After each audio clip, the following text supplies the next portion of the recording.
Welcome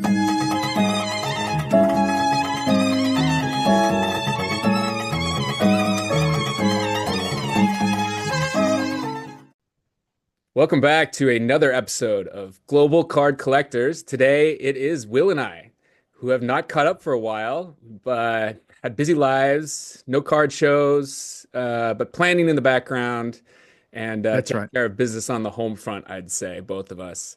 How you doing, man? Yeah, I guess you can tell for those people who are watching on YouTube that I've got a little bit of a different look today. It's literally my first day wearing glasses.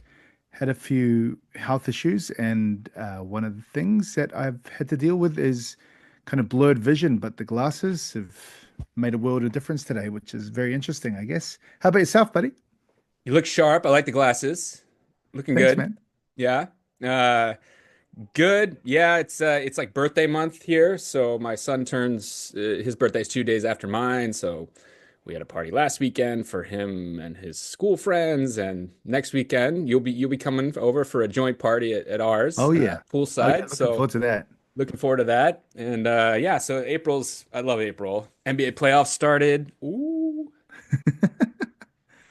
I how's it find the been? playoffs. Oh, I tell you what, I'm because I'm in your pool, of course, for we have a playoff picks pool. I really had a lot of tough decisions this first round, and I'd never thought that a first round could be this hard. But these teams are so evenly matched, in particular in the Western Conference. They're just like from 2 to 7. It's like, who do you pick? It's really tough. What about you? Yeah, I agree. I mean, you almost would rather be, I mean, you'd rather be a 6 seed or a 7 seed, I think. Yeah, Just the path through OKC, in the next round for the 4-5 matchup makes that like very it's terrifying. I mean, OKC looks terrifying. I know it's just we've only seen Memphis the first game one, but yeah, I mean, they just got a lot of bodies, man. they got a Um, lot of great players. They're yeah, so deep, and I think they can play almost any style, and their defense is scary. And they've just got really good scorers, and obviously Shea's the number one scoring machine in the NBA. But then other guys like Jalen and Chet and others can just get going. yeah, I think I've been OKC skeptical all Yep. year.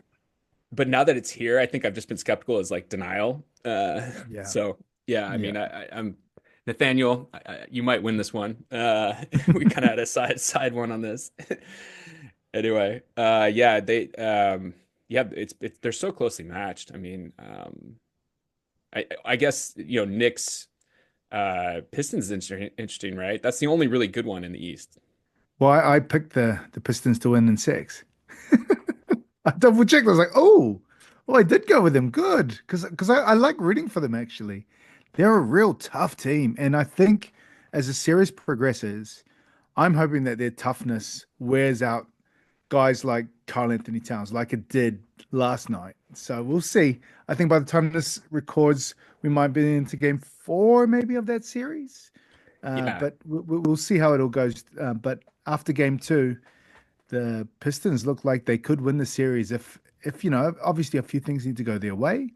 And I think they're fairly well coached, and Cade is possibly the best player in that series. So it yeah. could uh, it could be a win for them, and I wouldn't be surprised if they do win because they're good enough to win. They're pretty stacked actually. Yeah, I mean, I've heard tangentially that Knicks fans are kind of just like have no hope or something. Wow. They were even like pessimistic about this series, which kind of shocked me. Like they're, got the talent, the experience, The home court. yeah, the home court, and but it's kind of showed. I mean, game one, two, they had to have that big comeback, so it's interesting. Yeah, I think I think that, like you said, it's the most fun series in the East. I don't know why I picked the gentleman sweep for the Celtics. They looked great in the first game. And I think, to be honest, if anyone's going to beat OKC, I think it's only going to be my team. The other ones look like maybe the Cavs. The Cavs could be good enough, but I feel like the Celtics system and just general size and the fact that they've been there before might be the only factors that give them a chance against the Thunder right now. I would also put the Nuggets, but Porter Jr. injured his shoulder, I think, after game two. So if he's out there, that's I wouldn't say that then. Yeah, and they're really short too. They're so Exactly. short-staffed with players.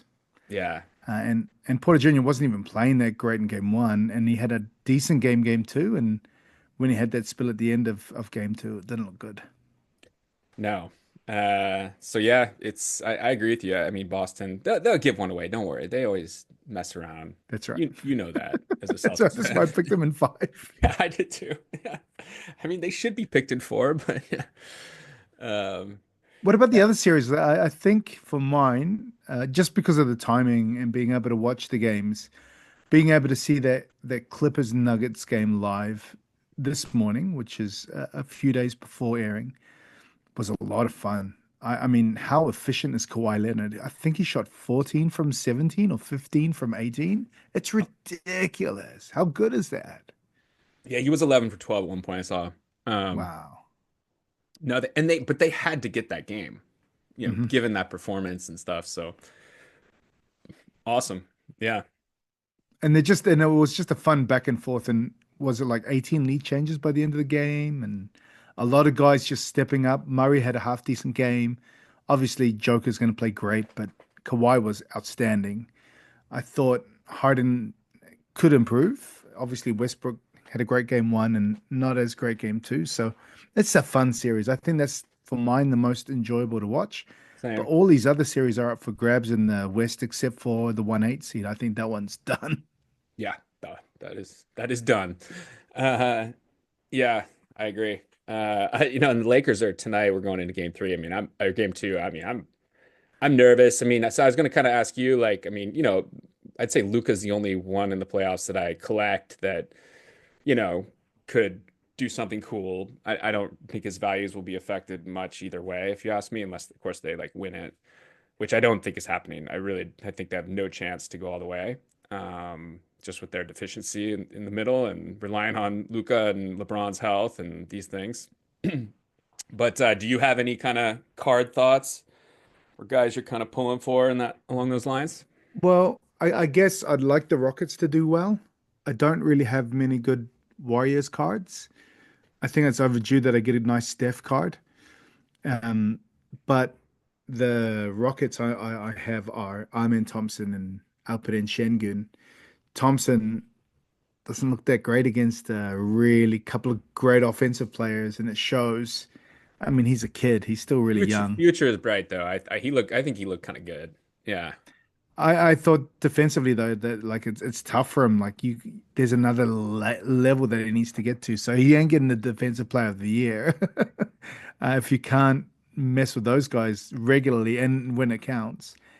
And with Schengen, I thought he's been great. Like he had a great game one. He was Yeah. awesome.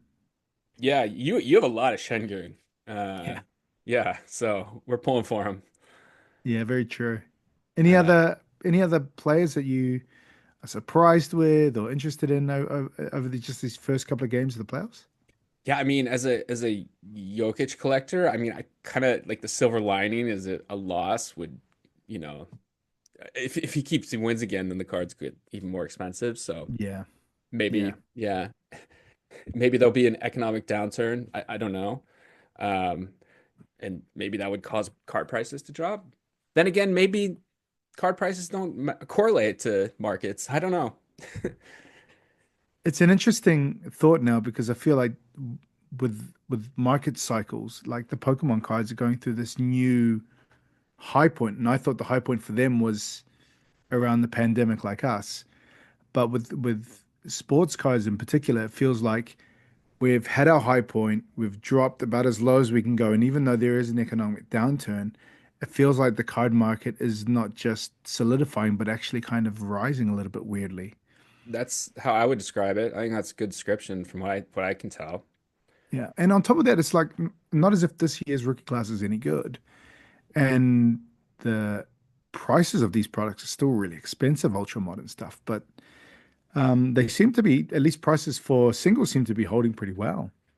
Yeah, agreed. I, I mean, I do think on the one hand, tariffs like the China market, like you shouldn't even buy singles from Card Hobby. I mean, if they're going to be taxes and stuff like, tariff based stuff like that. And so it's like I see that on the one hand, but then on the other hand, I really do think you kind of have to credit Fanatics on some level. I do think they are marketing the stuff and getting more eyeballs on it in a way that Panini certainly didn't. I mean, you just can't, Tom Brady's out there with shops now and like, um, they just get all these athletes involved. And, I'm not saying they're like perfect, but I just think they are bringing more eyeballs. I think that's got to be one factor. Any other ideas? Well, I think their platform is great. I mean, I'd never used it until recently when you told me that you had some cards on there, and I thought, oh, check it out and have a look at it, and it's really user friendly. So I think that's another element. And if they're getting all of these big name sports people involved, and then people go to their platform, it's a reason I think why sports cards as well are looking pretty good, I think. Yeah, yeah. We'll see. We'll see what comes down the road, I guess. But it does. I do think there's like we've kind of hit a floor and like kind of like tokenized all the collectors like you and me who got back in during the pandemic. Like we're in it. You know, we've been through That's right. cycles. Yeah, I don't know. I'm more seasoned, so like I've said this many times on the show, but like I've been selling a ton in recent months. Like because I've just felt like I had too many cards. I wanted to save up more for one card. Um, I also like I was personally I was not on Wall Street's view that the Trump presidency was just going to be a big boom for business. I kind of believed that he would do tariffs or crazy stuff, and I was right. So I felt good about selling into the market when it was there because I personally am not optimistic about the future, at least in the short term. Yeah. Next like 2 years, recessions usually last like bad ones like two or 3 years. So it's like anyway, it depends how you see things. I could be wrong, of course. Like, but it feels really good. I feel really good now, man. Having unloaded a good deal of cards, and I'm just enjoying myself now. I'm not buying that much, but just enjoying it. But when you say you're not buying that much, I feel like there was a time as a collector because I feel like I'm slowly I'm not there yet, not where you are at least. And I think probably because you opened my eyes to Fanatics Collect. But I think there's a time as a collector where you do love to acquire cards. And when a card catches your eye, before you've done research on it or before you've just thought about it or taken a step back, you're like, you know what, I just got to have that one right now. And I've been talking a lot about that on the podcast too, about having cards for a moment and then being able to let them go. So I have started letting go of cards, and I am solidifying my collection. I am downsizing in many ways and picking cards that I prefer, but I'm still pretty excited about buying new cards too. So yeah, I need to keep telling myself about these learnings that, you know what, I've got to slow down a bit. Let's just be a little bit more selective about what cards you want to have. And I think that's what I want to talk a little bit more about of today as well. I mean, I'm that describes me as well, man. Like, yeah. I mean, I really have to like always be like, don't just go buy something this week. It's there, you want it, but not always succeeding. That's for sure. I'm right where you are, exactly. Oh, great. That's great. Yeah. It's good to hear. It's good to Yeah. hear. And I think that uh, that being able to look at cards that you have, and I've got literally a big box full of cards that I've just looked at today, actually to show some in this episode.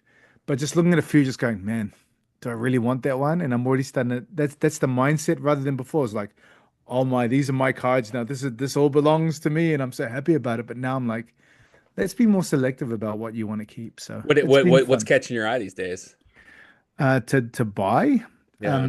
I've been looking and I haven't been successful in finding it, but I want, and we talked about this as well. I want an Al Horford Celtics card, and I want a nice one. I want one where he's in green or white and green, but just the card needs to look great.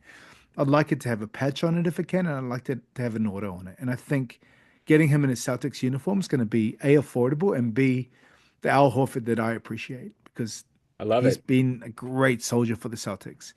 And I want to do exactly the same with Derek White. I think just and it's interesting because there's certain players that you can collect multiple cards of. Jordan, Kobe Bryant. I can get more than one great card of theirs, but with a guy like White and with a guy like Al Horford, I'd be happy with one really great card of theirs. And I think that's what I'm happy with Steve. Like Steven Adams, I've got a bunch of his There cards it still, is. but Yeah. now this is the card, and we even talked about this one today. This is the card that I don't need any more Steven Adams cards now, so I'm not chasing any. I appreciate other people who have them, but this is the perfect Steven Adams card for me. It's a rookie card. It's got the New Zealand flag on the background, a great photo, and his auto, and so you've gone down that That's a route of rook. trying. That's a rookie It's too. Yeah. yeah, it's the rookie card. So it's got everything that I want from this card. And I know you're going down trying to collect this entire set, or at least a whole bunch of the players that you like in this set, which is a really great idea, I think. But for mine, I just need this card of Steve. If I didn't have any of the other cards of Steven Adams, and I've got another order of his in my collection. I've got a bunch of his other rookie cards. I've got his Prism rookie. I've got all sorts of cards, but this is the only one that I really want. This is the only one that I really need. And so when we talk about downsizing, it's about saying I don't need these other Steven Adams cards now. They can go to a different collector, and I'm just going to hold on to this one. And I think there are certain players that I can get one really good card of theirs, and I'm happy with it. And for mine right now, it's Derek White and it's Al Horford, but they need to be in Celtics green.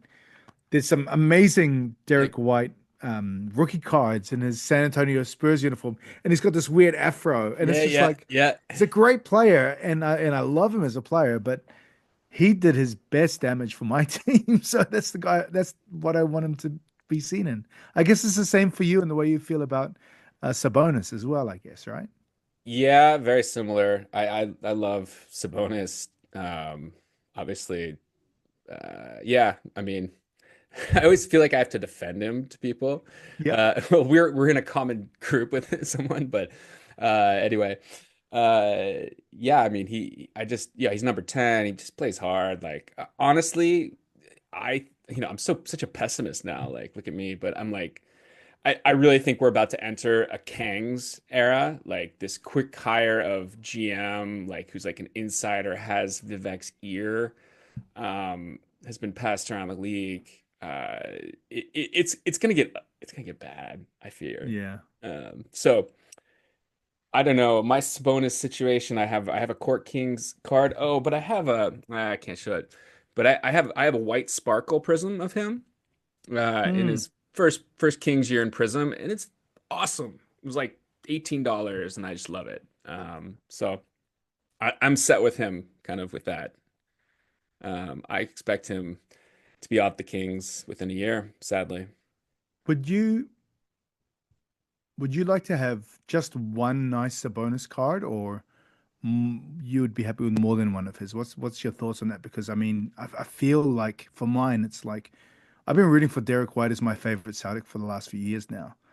And Al Horford, just the last couple of years, has done really well for the Celtics too. And you can't help but admire a guy like that. So for me, for those guys, one really nice card of theirs is enough for me. Yeah, I think crossover. They're like, is one card? Are you a collector? And I think they both kind of agreed you are. So yeah, Yeah. yeah. I mean, I think if you want more than one, I think that's good criteria. I have two Sabonis. I probably won't sell either. Definitely not the White Prism. I'll keep that one. I like that one. Yeah, very good. So I guess it leads into the idea of if there's a player that you collect, what lengths would you go to kind of get the Grail card of yours? Obviously, recently I've picked up one of my Grails, Yes. and it's of one of my absolute favorite rugby players of all time. Um, I'll just preface it by saying that I think there are four kind of really tough Jonah Lomu cards. It's Jonah. Four really tough Jonah Lomu cards to get. And if you can get any of them, you're doing well. And I'm aiming to try and get all four. And at the moment, after about a month ago, I guess, I have three of the four. And the fourth one could be on the way tomorrow, even. So for the four cards, here's the first one. It's it's an on-card order of Jonah. And I think if you can get one of those and it's authenticated by PSA, then you've kind of done step one of four in getting that card. Number two is Because if I'll interrupt just a bit, I mean, he's passed, and there aren't a ton of autos around. I think, right? that's right. So there aren't a ton of autos, and that's why this one's a tougher one to get. I've Yeah. actually been chatting with a Jonah Lomu collector, and this an auto card of his sold in America for over 4,000 US dollars. I think it was 4.5 grand actually, and it was about 2 months ago. Wow. Um, it wasn't even this card. So this card I would have because it's his rookie card. It was a promo card, which I also have of his, and that one was signed by Jonah. Anyway, I was talking to another collector about that sale, and he's like, "Should I start grading my Jonas now?" I'm saying, "Jonas, how many do you have?" He's like, "I've got roughly around 400 of them." I was like, "Are you kidding?" So there are collectors, and I mean, this guy is a Those he's are he's a monster collector. those are non-autographed. They're autoed. All 400 are autoed. 400 autographed Jonah Lomu cards. Oh my God, this guy can like just control the market. I mean, He could. yeah, So we've been talking. He's actually been a guest on the show, and that's why I reached out to him. I'm like, "What do you think of the sale?" Because I knew that he had some, and I didn't know he had that many. So we'll see. We'll see what he does. I think he's gonna again, like you said, control the market, just slowly leak them out. But they're starting to pop up in New Zealand now. So I've seen more Jonah Lomu autos after that big sale than I have in the last few years. So they're coming interesting. out and people are starting to sell them because of that sale. So it's an Sure. interesting one. Yeah. So that's the first one. The second one is the the Ultra Gold from Card Crazy, and I was trying to get that one graded through PSA, but because they need more authentication because mine's a sample version rather than a numbered version, I couldn't. So I think I'm going to go through CGC. So as soon as that card comes back into my uh, ComC inventory, I'm sending it straight out to CGC to see if they will slab it. I just want a third party authentication on that card. Yep. I'd like it to be in a slab. In fact, I'd like all of my Rare Jonas to be in a slab. So that would be the second one, the Card Crazy Gold. The Card Crazy Gold to 50, which is ridiculously rare. The third of the four Jonas would be a really high PSA graded Jonah. So obviously a PSA 10 if you can get it. And there's only one that's been graded a PSA 10, which sold last year for 8,450 US dollars, the biggest rugby card sale of all time, actually. I have currently 11 of those Jonah cards pack fresh at PSA right now, and I'm expecting a couple to be of my grades to drop maybe tomorrow, maybe the next day. So I'm hoping for a 9 or a 10, obviously a 10 first. But if I get a 9, I'll be kind of happy. But they're pack fresh, man. I got to get 1 out of 12. We'll see. I mean, you count your luck in with PSA these days, you never know. Yeah. Anyway, one of them's come back and I got a PSA 8. But there were a couple of the cards in that submission, and two of them had like this weird dimple mark on them. So I'm hoping that that was a dimple card that got an 8. Right. Yeah. Anyway, the fourth card was the one that I've spent more on than any other card that I've bought. And it just arrived in Turkey this week. And it's this Jonah Lomu. It's actually a Weepics Gold card. It's numbered to 500. But when you think about how these cards were issued and you bought them out of a Weet-Bix box, which is like, I guess, American Wheaties or a cereal box that you would get cards in, they're in really rough shape in general. And I think there are less than 10 of these that have surfaced. And one guy has two or even three of them on his own. And you haven't seen any of these at all. And when I looked at it in person and I shared the photo with you, it's in really great shape. So I'm really happy that it was able to survive that well. And I paid a bunch of it for this card, but like I said, less than 10 of these have come up for sale. So I'm really happy with the sale. Initially, I was like, oh, it hurt a lot to the finances, but I'm really happy to have one of the, in fact, in fact, three of the four Jonah cards that I'm after. And I'm hoping the fourth one with the PSA grading comes at the end of this week. Anyway, I've been ranting on for a while, mate, and I've got one more thing to say about that. Keep going, man. I've got a pack here of the set where the Jonah Lomu rookie card might come out, and I've opened two off air, and neither of them had the Jonah Lomu rookie card. So I thought, let's see if we get it, it'll be great fun. Let's do it. I love it. So, this is the dynamic marking set. It was released in 1995, and it's of one of the best All Black squads of all time. This guy here, his name is Shane Howarth.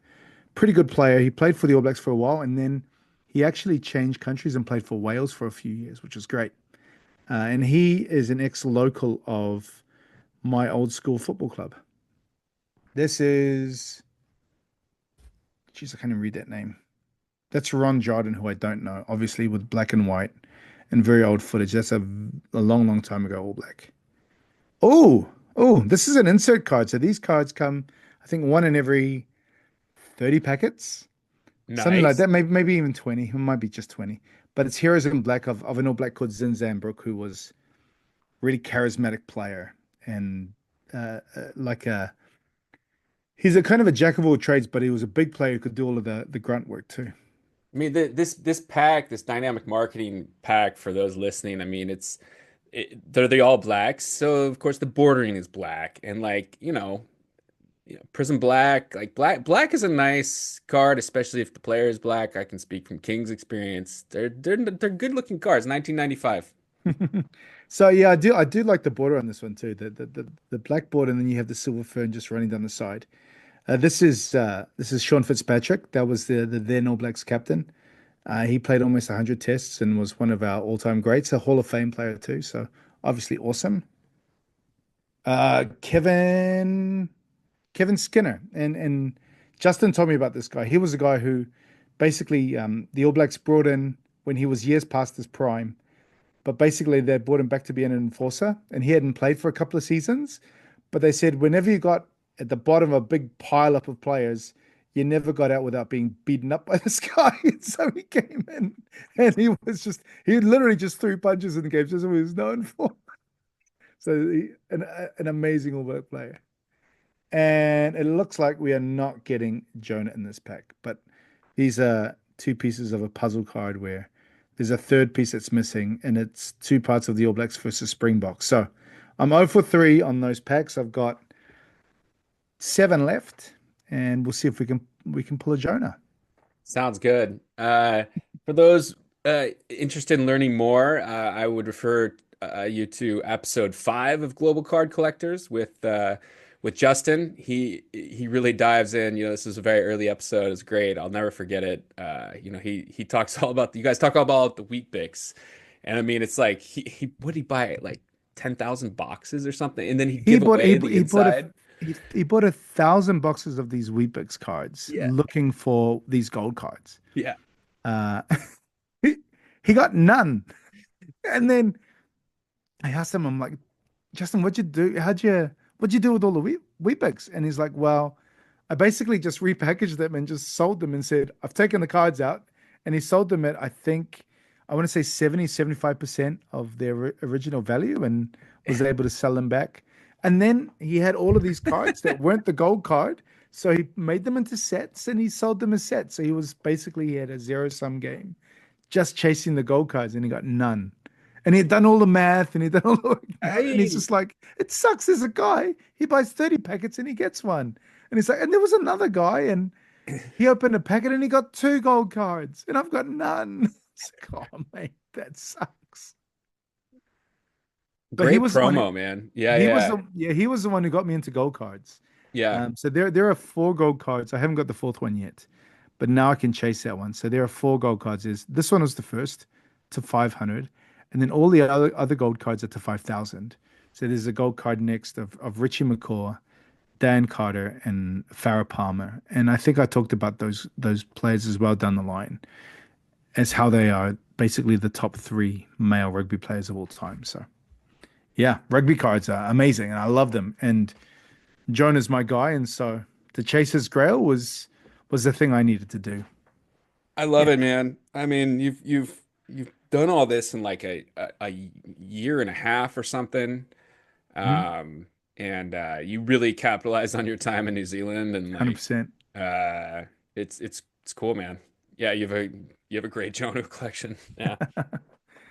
I guess the last talking point I wanted to go through was based on my t-shirt. So it says, Yeah. flip your next card on ComC. As an international card collector, there aren't many services that come close to ComC in helping us access the American market. It's probably not as, let's say, not as easy to get great deals as something like eBay if you work your way through eBay well. But for someone like me, I get a little bit nervous about eBay deals not working out, even though you can kind of research the sellers and that kind of thing. I don't know why I'm so reticent to it because I do exactly the same thing in New Zealand. So maybe that's it. I'm just focusing on doing my eBay like shopping in New Zealand. But something like ComC, there's no back and forth. You're basically just, you can just click on a button and buy a card if you want to. You can click on a button and make an offer, and the person can say yes or no. But there's no toing and froing. I really, really like the service. And one of the things I love about ComC is being able to take your cards and send them there and get them graded. Or you could just even leave them in your inventory. You can just send them to yourself, and then when you have a whole collection, you can mail them to yourself all at once. And as an international collector, that can save you quite a lot of money. And you can flip cards there You can too. flip them as well, which is Yeah. great. So I have a couple of cards on there at the moment that I'm trying to flip. We'll see how we do. It's a bit slower than it used to be. It used to be crazy around the pandemic, but there's still opportunities to be had there as well. One of the things with ComC that came to my attention was from another former guest, and he's a David Robinson card collector. Hmm. Anyway, he's after a whole bunch of rare David Robinson cards, and he lives in China, so he's an international collector. And what he would like to do was send his cards to ComC, get them to process them, and then when he caught up, maybe 30 or 40 or 50 cards, he would then mail them to himself. What he ended up finding out was when he would get a single card being mailed to him, a lot of these eBay sellers would start adding a couple of extra cards in that mail, just either out of courtesy or as maybe ways to protect the card because they're dirt cheap. It's very common on eBay. I get that a lot. And so what ended up happening with him with ComC is that they started processing those other cards, even though he had specifically said there's one card and it's this card, and he knew what it was. ComC still processed all the other cards, and it might not seem like much, but 20 to 50 cents per card I mean, starts you to add should up. be able to tell filler cards. I mean, it's. That's right. And And yeah. anyway, he emailed their customer services, and they said to him, "Yeah, there's nothing we can do about it." So I thought it was an interesting point with them.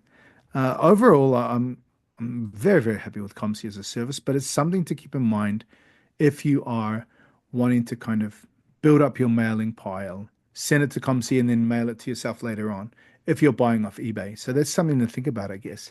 Yeah, Any thoughts on send ComC a yourself, bud?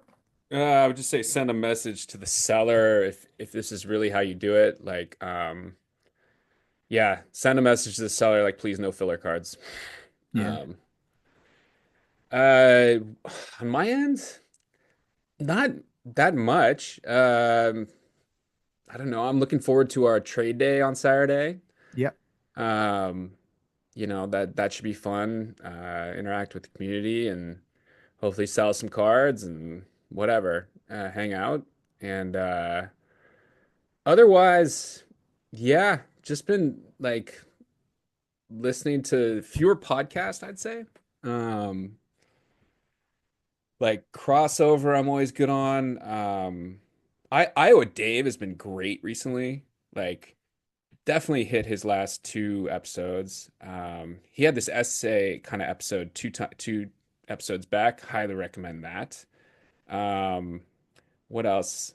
That's kind of what's been getting. Oh, Cage, Hobby with Cage. That's the other one that he's been really good the last three episodes or so. So fewer, but the ones I really enjoy.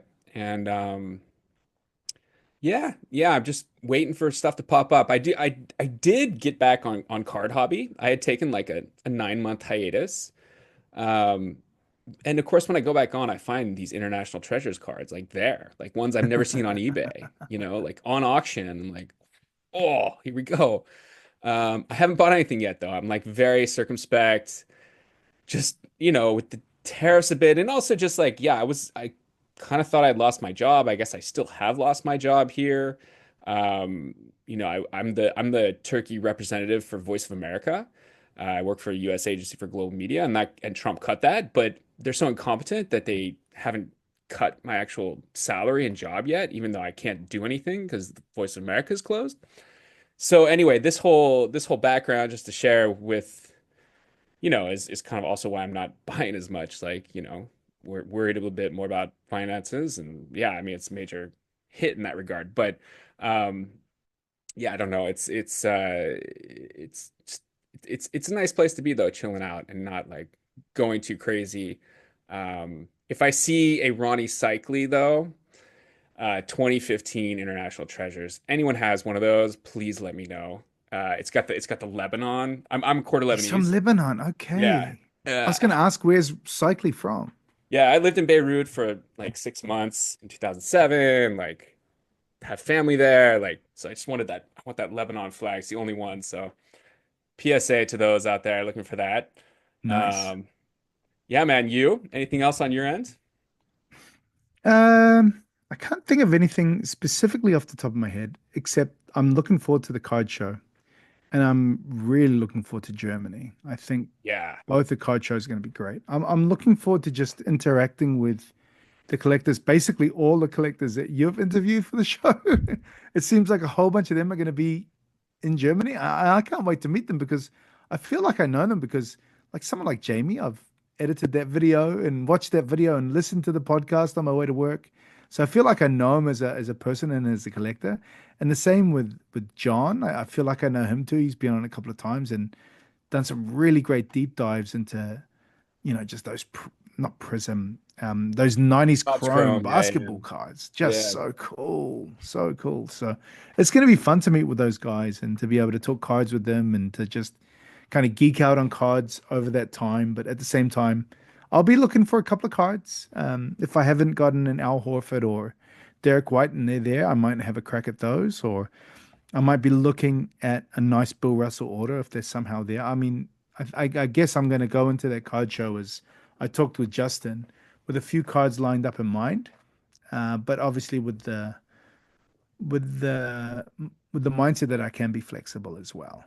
Yeah, Yeah, I it's hope gonna I be hope if anyone's listening who's been to a lot of card shows, you must find us so cute at that age. Like this is like our first big yeah, card show, so we're like, oh, yeah, maybe I'll find that there, and like that's totally how I feel though. Like I do think like maybe I'll find a Modric that I really want, or there are specific cards, of course, that I'm looking for, but yeah, I'm looking forward to hanging out. It's kind of funny. It is true. Like I kind of have like Europe and America. You have America too, but you're covering Asia, so we kind of divide America between us on yeah. GCC.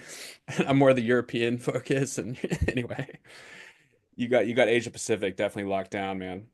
Yeah, well, it's going to be fun to meet these European collectors and to network with people and if we don't find the cards in that weekend, I'm sure that through the networks that we make, they're going to be looking out for the cards for us, and we hopefully be able to get our hands on them in the long run. Anyway, I know that you're going to be looking for a nice Jokic card. One I'll one probably, card, yeah, yeah, that's right. You want What to put about the public announcement out there? yeah, Which card are 20 you looking for? another 2015 National Treasures, International Treasures, Jokic rookie card. I mean, there was one on auction a month ago. I just felt like I couldn't spend as much as it required. So So that's yeah, this is it's all from this same series, right? Like it's all the yeah, same that's set. So 2013, and yeah, his is 2015. 2015 is my nice. favorite year of it. Is Yeah. that the one with the flags in the middle of the card? Yep. Yeah, the one that you got your Q coach from. Yeah, I'll show you a good one I like. Yeah, yeah, go on.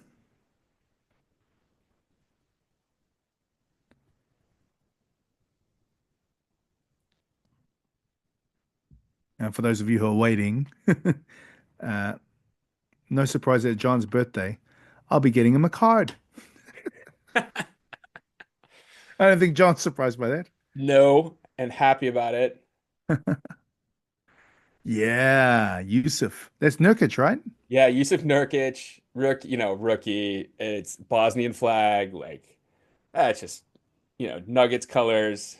So is that card inset meaning like it's layered, meaning it's super thick at one end and then it drops in to get the flag and goes out? Because it looks like it. Oh, really? No, I mean it is thick, um, but it Oh doesn't yeah. come out. It's flat. Oh, wow. That's cool though. I love these cards. So yeah, a Jokic. I'll get it one day. I'll get it one day, Hmm. inshallah. And Yep.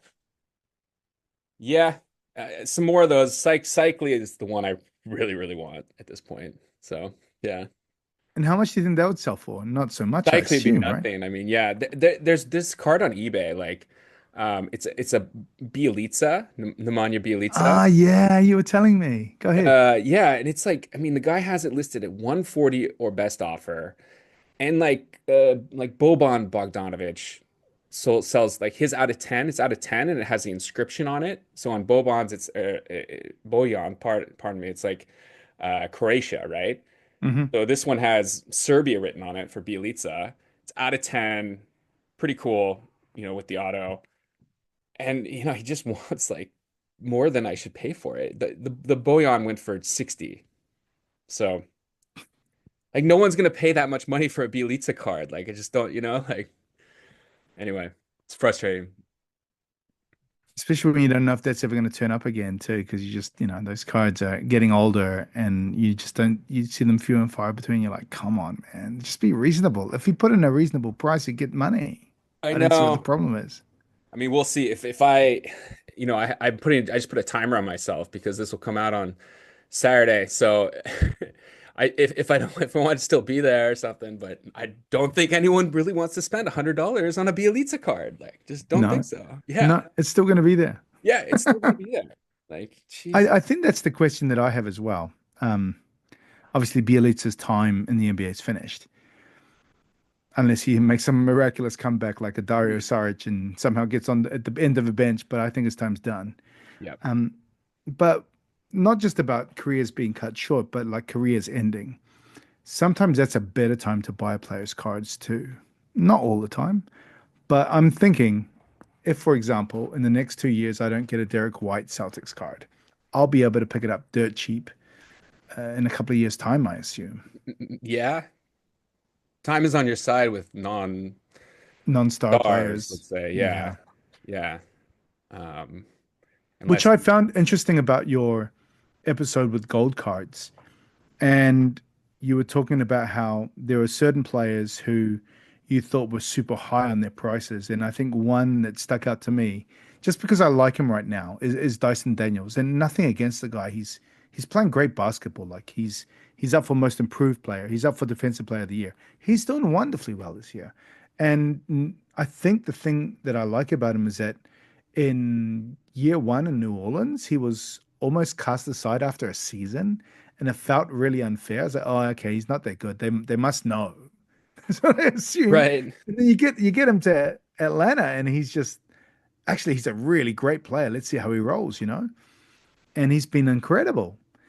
But at the same time, you understand that as a card collector, having collected cards over a long amount of time, you understand that a high point in someone's career, or even if he makes multiple all-star teams, that price for that card is still overpaying. You're still overpaying by a lot. So it's You something had to be you had to to buy be it in the off season, you know? yeah. It's Yeah, like that Australian collector who bought SWAT team cards. Ben bought that Dyson Daniels for $11 on ComC. I believe it. Jersey numbered, signed on card. It's crazy. Yeah, I'll share it. I'm a little I'm like it's like something that I misplayed, but I bought like an RPA of him, National Treasures, out of 99 in the summer, for like 30, 35, something like that. Right. And but I just listed it on ComC for like 70, and it was just snatched up like the first game. I kind of like, like why was I listed for Wow. 70? Like I like making a profit, sure, but like if he's gonna pop, it's gonna be worth more than 70. You know what I mean? Like Yeah. it was a mistake by me. So anyway, interesting. Yeah, Yeah, but I think it's interesting to think about players in that way too. So, if when once the FOMO wears off and you got a little bit of time on your hands, you can pick up the cars that you've been agree. chasing after for a while for a much, much better price in a year or two or 5 years if you have to. And I think we're there for the long game as well. So we can do that. So yeah, my Al Horford on card auto Celtics card with a patch. I'm not kind of chasing that one and going for it like I was 5 years ago. I can wait. I think I've kind of done that FOMO thing enough that I don't have to push anymore, which is great. And it feels good as a collector to be able to play it that way as well. To the long game then, man. I Long got game. nothing else. Should we take it out on that? Yeah, I think so. Yeah, it was good fun to catch up, man. And I'm looking forward to this Saturday at the card show, and I'm definitely looking forward to talking cards at your birthday party. It's gonna be fun. Looking forward, definitely, man. All right, brother. Have a good evening. Yeah, you too, mate.